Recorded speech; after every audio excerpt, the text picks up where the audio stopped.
रुक करदे हां हाईकमान ਨੂੰ ਬਿਨਾ ਮਿਲੇ ਹੀ ਪਰਤੇ ਨੇ ਕੈਪਟਨ ਅਮਰਿੰਦਰ ਸਿੰਘ। ਦਿੱਲੀ ਤੋਂ ਕੈਪਟਨ ਦਾ ਕਾਫਿਲਾ ਚੰਡੀਗੜ੍ਹ ਦੇ ਲਈ ਰਵਾਨਾ ਹੋ ਗਿਆ ਹੈ। ਹਾਲਾਂਕਿ ਪਹਿਲਾਂ ਹੀ ਜੋ ਜਾਣਕਾਰੀ ਮਿਲ ਰਹੀ ਸੀ ਕਿ ਮੁਲਾਕਾਤ ਅੱਜ ਸੋਨੀਆ ਗਾਂਧੀ ਤੇ ਰਾਹੁਲ ਗਾਂਧੀ ਦੇ ਨਾਲ ਨਹੀਂ ਹੋ ਪਾਵੇਗੀ ਤੇ ਉਸ खबर तो हुण मोहर लग गई है कि अज मुलाकात नहीं होगी। जो सस्पेंस सी वो खत्म हो गया है तो हाईकमान नूं जो बिना मिले ही कैप्टन चंडीगढ़ दे लई रवाना हो गए ने। कल कांग्रेस कमेटी दे नाल कैप्टन ने 3 घंटे तक मंथन कीता सी। कांग्रेस कमेटी दे सामने पेश हुए सी। 3 घंटे तक चर्चा चली सी। पूरे ग्राउंड हालातां दी जानकारी उन्होंने कमेटी अगे रखी। नवजोत सिंह सिद्धू दे बयानबाजी का मुद्दा भी उन्होंने चुकिया।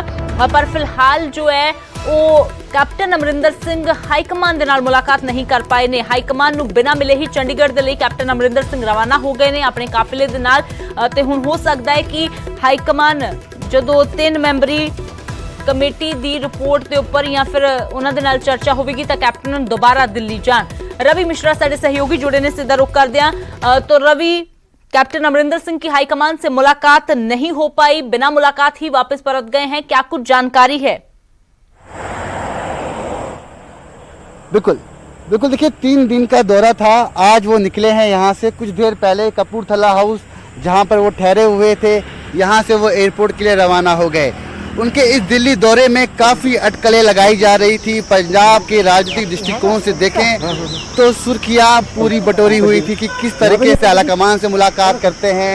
जो आंतरिक कलह है, जो विवाद है, आपसी मतभेद की जो लड़ाई चल रही है पंजाब में, उसको सुलझाने के लिए कैप्टन अमरिंदर साहब को दिल्ली दोबारा तलब किया गया। मगर इस बार भी हाई कमान से, आला कमान से उनकी मुलाकात नहीं हुई। संसद भवन में, LOP ऑफिस में 3 सदस्य कमेटी थी, उनके साथ उन्होंने मुलाकात की। तमाम विचार विमर्श किए गए। 2022 का आगामी रोड मैप जो तैयार किया गया है पंजाब में कांग्रेस द्वारा, उस पर बातचीत की गई। तमाम विधायकों का, मंत्रियों का राहुल गांधी से मुलाकात करना और तमाम चीज़ों पर अपनी प्रतिक्रिया देना, कहीं ना कहीं जो कला पंजाब में देखने को मिल रहा है उसके निपटारे के लिए दिल्ली में तमाम मुलाकातें हो रही थी। अब देखना ये होगा कि कैप्टन साहब वापस चले गए हैं, क्या आलाकमान दोबारा उनको दिल्ली तलब करता है, मुलाकात हो सकती है, इस पर अभी भी संशय बना हुआ है। वहीं बात की जाए तो कमेटी ने तमाम लोगों से बात की है और आश्वासन दिया है कि आने वाले समय में कांग्रेस सब कुछ वक्त रहते ही दुरुस्त कर लेगी। जी बिल्कुल रवि, तो हालात तो इसी तरफ इशारा कर रहे हैं कि जिस तरीके से कल 3 मेंबरी कमेटी के सामने पेश हुए हैं कैप्टन, एक लंबी चौड़ी चर्चा हुई है 3 घंटों तक। तो उसके बाद कमेटी अब जब आला कमान के साथ बात करेगी तो लगता तो है कि दोबारा से कैप्टन अमरिंदर सिंह को मुलाकात के लिए बुलाया जा सकता है, क्योंकि ऐसा बहुत कम होता है कि दिल्ली आए कैप्टन और आला कमान से मुलाकात ना हो। बिल्कुल, देखिए पंजाब कांग्रेस के सुप्रीमो का दिल्ली आना और आला कमान से मुलाकात ना करना, कहीं ना कहीं एक सवाल ये भी है कि क्या सब कुछ ठीक हो गया है या फिर अंदर ही अंदर सब कुछ ठीक करने की कोशिश की जा रही है। जिस तरीके से विधायकों ने अपनी शिकायतें रखी, नवजोत सिंह सिद्धू एक बड़े कद के नेता हैं, उन्होंने मीडिया में आकर पार्टी के खिलाफ काफ़ी कुछ बयानबाजी की। मगर इन सब का एक ही कहना है कि पार्टी संगठन को मजबूत कर रही है। जो नाराज हैं वो अपने इशू सुलझाने की कोशिश कर रहे हैं।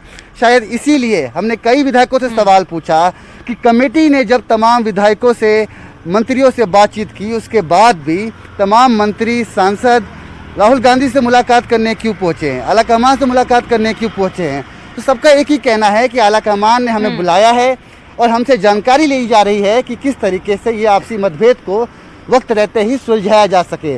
क्योंकि पंजाब कांग्रेस में तमाम चीज़ों की ये अब जगह बची नहीं है, क्योंकि उनका कहना है कि चुनाव की तैयारी करनी है और आपसी मतभेद का समय बिल्कुल नहीं रह गया है। इसलिए वक्त रहते ही नेतृत्व में बदलाव हो सकता है और कई मंत्रियों को एक नई जिम्मेदारी भी मिल सकती है। पुराने जो विधायक हैं उनको भी जिम्मेदारी मिल सकती है। सब कुछ देखना होगा इस घटनाक्रम आगे किस तरीके से बढ़ता है और 2022 की रूपरेखा कांग्रेस पंजाब में किस तरीके से तैयार करती है, एक देखने वाली बात होगी। बिल्कुल रवि, तो समय बहुत कम रह गया है, इसलिए ये और भी ज्यादा बड़ी चुनौती हो जाती है हाईकमान के सामने सब कुछ दुरुस्त करना। आप बने रहे रवि हमारे साथ। फिलहाल पंकज कपाही भी साडे सहयोगी जुड़े ने, थोड़ी देर तक उन्हां दा भी रुख करदे हां क्योंकि दूजे पासे अज सुनील जाखड़ दी भी राहुल गांधी दे नाल अहम मुलाकात होण जा रही है। तो रवि, रवि साडे सहयोगी जुड़े ने जिन्हां ने दस्सिया कि कैप्टन अमरिंदर सिंह रवाना हो चुके ने बिना हाईकमान दे नाल मुलाकात कीते एयरपोर्ट दे लई निकल गए ने कपूरथला हाउस तो ते हुण थोड़ी देर दे विच कैप्टन चंडीगढ़ पहुंच जाणगे।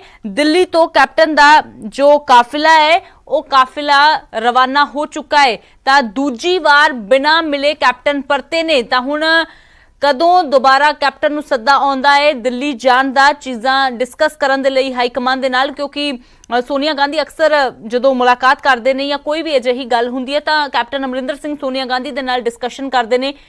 राहुल गांधी प्रियंका गांधी दे नाल भी इस बार उन्हां दी मुलाकात नहीं हो पाई है, सिर्फ 3 मैंबरी कमेटी दे नाल मुलाकात करके अज कैप्टन परत गए ने। पंकज कपाही साडे सहयोगी जुड़े ने तां पंकज कैप्टन अमरिंदर सिंह बिना हाईकमान नूं मिले परते ने दूजी बार हो गया है अजिहा जो कि अक्सर बहुत घट हुंदा सी कि दिल्ली जाण कैप्टन ते हाईकमान नाल मुलाकात ना होवे। फिलहाल की कुछ जानकारी है ते दूजे पासे सुनील जाखड़ की मुलाकात नूं लैके की कुछ जानकारी?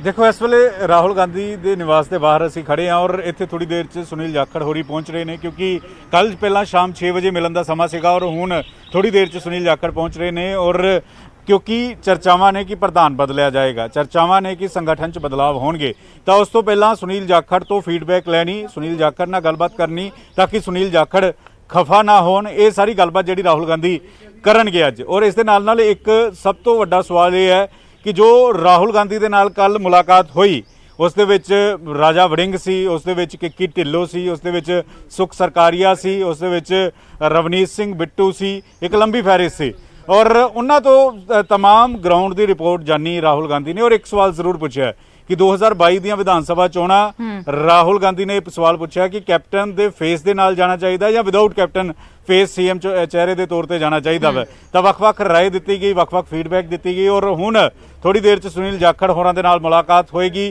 चर्चा भी है कि प्रताप सिंह बाजवा भी राहुल गांधी दे नाल मुलाकात कर सकते हैं। प्रताप सिंह बाजवा ते सुनील जाखड़ 36 का आंकड़ा रहा वै ਤਾਂ ਜਿਹੇ ਚ ਪ੍ਰਤਾਪ ਸਿੰਘ ਬਾਜਵਾ क्योंकि ਰਾਜ ਸਭਾ ਮੈਂਬਰ ਪਾਰਲੀਮੈਂਟ ਨੇ ਜਿੱਥੇ ਬਾਕੀ ਐਮਪੀਸ ਦੇ ਨਾਲ ਮੁਲਾਕਾਤ ਹੋ ਚੁੱਕੀ ਹੈ ਉੱਥੇ ਪ੍ਰਤਾਪ ਬਾਜਵਾ ਦੇ ਨਾਲ ਵੀ ਅੱਜ ਮੁਲਾਕਾਤ ਹੋ ਸਕਦੀ ਹੈ, ਸੁਨੀਲ ਜਾਖੜ ਨਾਲ ਮੁਲਾਕਾਤ ਹੋ ਸਕਦੀ ਹੈ।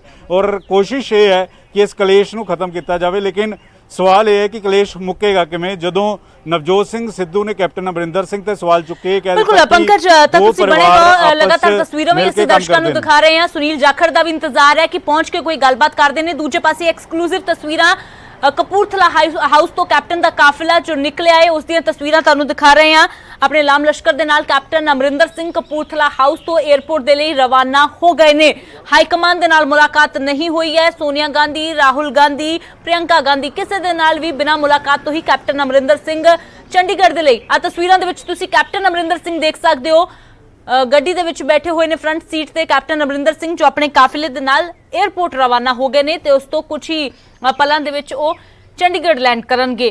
ਤਾਂ ਅਜਿਹਾ दूसरी बार होया है कि कैप्टन अमरिंदर सिंह जो है हाईकमान के नाल मुलाकात किए बिना ही वापस आए होण, क्योंकि कल 3 मैंबरी कमेटी के अगे उन्होंने पेश होना सी तो उस तो बाद जो लग रहा सी कि हो सकती है मुलाकात सोनिया गांधी के नाल या फिर कहा जा रहा है कि अंबिका सोनी ते सलमान खुर्शीद की भी एंट्री इस मामले दे विच हुई है इस कलेश नूं सुलझाउण दे लई। पर कैप्टन की जो मुलाकात हाईकमान दे नाल नहीं हो सकी है। सोनिया गांधी, राहुल गांधी, प्रियंका गांधी नूं बिना मिले ही कैप्टन जो रवाना हो गए ने। ये तस्वीरां तुसी देख सकते हो कपूरथला हाउस ਦੀਆਂ ਤਸਵੀਰਾਂ ਨੇ ਜਿੱਥੋਂ कैप्टन अमरिंदर सिंह ਦਾ ਕਾਫਿਲਾ ਨਿਕਲਦਾ ਹੋਇਆ ਨਜ਼ਰ ਆ ਰਿਹਾ ਹੈ। ਤੇ ਹੁਣ ਸਵਾਲ ਇਹ ਵੀ ਖੜਾ ਹੁੰਦਾ ਹੈ ਕਿ ਕੀ 3 ਮੈਂਬਰੀ ਕਮੇਟੀ ਹਾਈਕਮਾਨ ਦੇ ਨਾਲ ਕੈਪਟਨ ਦੀ ਜੋ ਗੱਲਬਾਤ ਹੋਈ ਹੈ ਉਸ ਨੂੰ ਚਰਚਾ ਕਰਨ ਤੋਂ ਬਾਅਦ कैप्टन अमरिंदर सिंह ਦੁਬਾਰਾ ਕਦੋਂ ਦਿੱਲੀ ਜਾਂਦੇ ਨੇ, ਕਦੋਂ ਹਾਈਕਮਾਨ ਦੇ ਵੱਲੋਂ ਉਹਨਾਂ ਨੂੰ ਸੱਦਾ ਆਉਂਦਾ ਹੈ। ਤਾਂ ਫਿਲਹਾਲ कैप्टन अमरिंदर सिंह एयरपोर्ट ਲਈ ਰਵਾਨਾ ਹੋ ਚੁੱਕੇ ਨੇ। ਅੱਜ 10 ਵਜੇ ਜੋ ਧਰਨੇ ਦੇ ਵਿੱਚ ਸ਼ਾਮਿਲ ਹੋਣਾ ਸੀ ਉਹ ਪ੍ਰੋਗਰਾਮ ਵੀ ਮੁਲਤਵੀ ਮਾਫ ਕਰਨਾ ਰੱਦ ਕਰ ਦਿੱਤਾ ਗਿਆ। ਉਸ ਦੇ ਵਿੱਚ ਵੀ कैप्टन अमरिंदर सिंह ਸ਼ਾਮਿਲ ਨਹੀਂ ਹੋਏ क्योंकि हाईकमान के वलों भी ते पंजाब कांग्रेस इंचार्ज हरीश रावत के वलों भी ये गल जो कही जा रही है लगातार कि जो मामला हाईकमान के कोल है तो मीडिया के विच जाण तो गुरेज किया जाए। तो दूजे पासे सुनील जाखड़ की राहुल गांधी नाल मुलाकात होण जा रही है। पंकज कपाही साडे सहयोगी राहुल गांधी के निवास के बाहर इस वेले मौजूद ने। तो पंकज कैप्टन तो चले गए ने, हुण नज़रां जो ने वो जिन्ने मंत्री विधायक मौजूद ने उन्हां ते टिकियां ने। खास तौर पर सुनील जाखड़ की जो अज मुलाकात होण जा रही है उस ते कि प्रधानगी नूं लैके की गलबात हुंदी है, जो सीएम फेस के प्रोजैक्ट के नाल या उसके बिना की गल आखी जा रही है उस नूं लैके की सुनील जाखड़ का जवाब हुंदा है।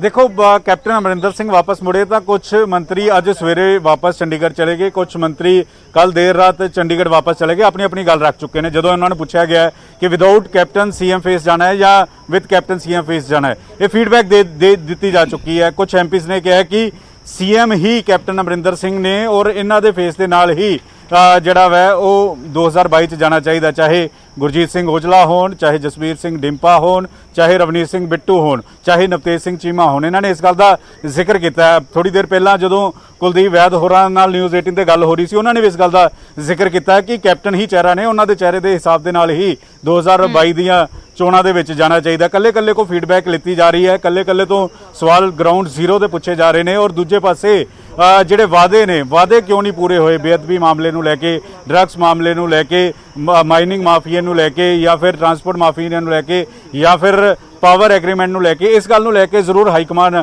ਕੈਪਟਨ ਅਮਰਿੰਦਰ ਸਿੰਘ ਤੋਂ ਖਫਾ ਨੇ ਕਿ ਇਹ ਚੀਜ਼ਾਂ ਪੂਰੀਆਂ ਹੋਣੀਆਂ ਚਾਹੀਦੀਆਂ ਸੀ। ਇਹ ਵਿਰੋਧੀ ਨਹੀਂ ਬਲਕਿ ਆਪਣੇ ਹੀ ਸਵਾਲ ਚੱਕ ਰਹੇ ਨੇ। ਆਪਣੇ 'ਚ ਪ੍ਰਗਟ ਸਿੰਘ ਸਵਾਲ ਚੱਕ ਰਹੇ ਨੇ, ਸੁਖਜਿੰਦਰ ਰੰਧਾਵਾ ਸਵਾਲ ਚੱਕ ਰਹੇ ਨੇ, ਚਰਨਜੀਤ ਸਿੰਘ ਚੰਨੀ ਸਵਾਲ ਚੱਕ ਰਹੇ ਨੇ, ਤਾਂ ਫਿਰ ਮੁਸ਼ਕਲਾਂ ਜ਼ਰੂਰ ਖੜੀਆਂ ਹੁੰਦੀਆਂ ਕਾਂਗਰਸ ਦੇ ਸਾਹਮਣੇ। ਹਾਲਾਂਕਿ ਕਾਂਗਰਸ ਕੈਪਟਨ ਦੇ ਫੇਸ ਦੇ ਨਾਲ ਜਾਏਗੀ ਜਾਂ ਵਿਦਆਊਟ ਕੈਪਟਨ ਫੇਸ ਜਾਏਗੀ, ਇਹ ਅਜੇ ਤੈਅ ਨਹੀਂ ਹੋ ਪਾਇਆ। ਲੇਕਿਨ ਇੱਕ ਗੱਲ ਸਾਫ਼ ਹੈ ਕਿ ਦਿੱਲੀ ਕੈਪਟਨ ਪਹੁੰਚੇ, ਜਿੱਥੇ ਕੈਪਟਨ ਅਮਰਿੰਦਰ ਸਿੰਘ 3 ਘੰਟੇ ਕਮੇਟੀ ਦੇ ਸਾਹਮਣੇ ਪੇਸ਼ ਹੋਏ, ਤਾਂ ਦੂਜੇ ਪਾਸੇ ਰਾਹੁਲ ਗਾਂਧੀ ਦੀ ਕਚਹਿਰੀ ਚੱਲ ਰਹੀ ਸੀਗੀ। ਰਾਹੁਲ ਗਾਂਧੀ ਦੀ ਕਚਹਿਰੀ 'ਚ ਵਿਧਾਇਕ ਵੀ ਪਹੁੰਚੇ, ਐਕਸ ਵਿਧਾਇਕ ਵੀ ਪਹੁੰਚੇ, ਮੰਤਰੀ ਵੀ ਪਹੁੰਚੇ। ਲੇਕਿਨ ਇੱਕ ਸਵਾਲ ਜ਼ਰੂਰ ਉੱਠਦਾ ਹੈ ਕਿ ਕੈਪਟਨ ਕਿਉਂ ਨਹੀਂ ਪਹੁੰਚੇ, ਜਾਂ ਕੈਪਟਨ ਨੂੰ ਸੱਦਿਆ ਨਹੀਂ ਗਿਆ, ਜਾਂ ਕੈਪਟਨ ਅਗਲੇ ਦੌਰੇ ਤੇ ਆਣਗੇ। ਇਹ ਸਵਾਲ ਜ਼ਰੂਰ ਖੜੇ ਹੁੰਦੇ ਨੇ ਕਿ ਕੈਪਟਨ ਦਿੱਲੀ ਆਉਂਦੇ ਨੇ ਔਰ ਰਾਹੁਲ ਗਾਂਧੀ ਜਾਂ ਸੋਨੀਆ ਗਾਂਧੀ ਮਿਲਦੇ ਨਹੀਂ ਨੇ, ਜਾਂ ਫਿਰ ਕੀ ਵਜ੍ਹਾ ਰਹੀ ਹੈ ਕਿ ਕਿਉਂ ਇਸ ਤਰੀਕੇ ਦੇ ਇੰਨਾ ਜਦੋਂ ਘਮਾਸਾਨ ਮਚਿਆ ਹੋਇਆ ਹੈ, ਤਾਂ ਕਿਉਂ ਦੂਰੀਆਂ ਕੈਪਟਨ ਅਮਰਿੰਦਰ ਸਿੰਘ ਔਰ ਰਾਹੁਲ ਗਾਂਧੀ ਪਰਿਵਾਰ ਜਾਂ ਸੋਨੀਆ ਗਾਂਧੀ ਦੇ ਨਾਲ ਬਣੀਆਂ ਨੇ, ਕੀ ਵਜ੍ਹਾ ਰਹੀ ਹੈ? ਇਹ ਬਹੁਤ ਸਾਰੇ ਸਵਾਲ ਨੇ ਔਰ ਬਹੁਤ ਸਾਰੀ ਅਗਲੀ ਤਸਵੀਰ ਵੀ ਕਿਸ ਤਰੀਕੇ ਦੀ ਹੁੰਦੀ ਹੈ ਜਦੋਂ ਮਲਿਕਾਰਜੁਨ ਖੜਗੇ ਕਹਿੰਦੇ ਨੇ ਕਿ ਰਾਹੁਲ ਗਾਂਧੀ ਔਰ ਸੋਨੀਆ ਗਾਂਧੀ ਦੇ ਚਿਹਰੇ ਤੇ ਹੀ ਅਸੀਂ ਚੋਣ 'ਚ ਜਾਵਾਂਗੇ। ਔਰ ਦੂਜੇ ਪਾਸੇ ਰਾਹੁਲ ਗਾਂਧੀ ਦੀ ਕਚਹਿਰੀ 'ਚ ਪੁੱਛਿਆ ਜਾਂਦਾ ਹੈ ਕਿ ਬਿਨਾਂ ਸੀਐਮ ਕੈਪਟਨ ਅਮਰਿੰਦਰ ਸਿੰਘ ਦਾ ਚਿਹਰਾ ਹੈ ਜਾਂ with CM captain Amarinder Singh ਦੇ ਚਿਹਰੇ ਨਾਲ 2022 ਦੀਆਂ ਚੋਣਾਂ ਲੜਨੀਆਂ ਨੇ। ਬਹੁਤ ਸਾਰੇ ਸਵਾਲ ਨੇ ਔਰ ਇਸ ਪੂਰੇ ਸਵਾਲਾਂ 'ਚ ਵੱਖੋ ਵੱਖ ਰਾਏ ਨਿਕਲ ਕੇ ਸਾਹਮਣੇ ਆ ਰਹੀ ਹੈ। ਅੱਜ ਪਾਰਟੀ ਆਲਾ ਕਮਾਨ ਸੋਚ ਰਹੀ ਸੀ ਕਿ ਕੁਝ ਫੈਸਲਾ ਹੋ ਜਾਏਗਾ, ਕੁਝ ਐਡਜਸਟਮੈਂਟ ਹੋ ਜਾਏਗੀ, ਲੇਕਿਨ ਉਹ ਹੁੰਦੀ ਹੋਈ ਫਿਲਹਾਲ ਨਜ਼ਰ ਨਹੀਂ ਆਈ ਹੈ।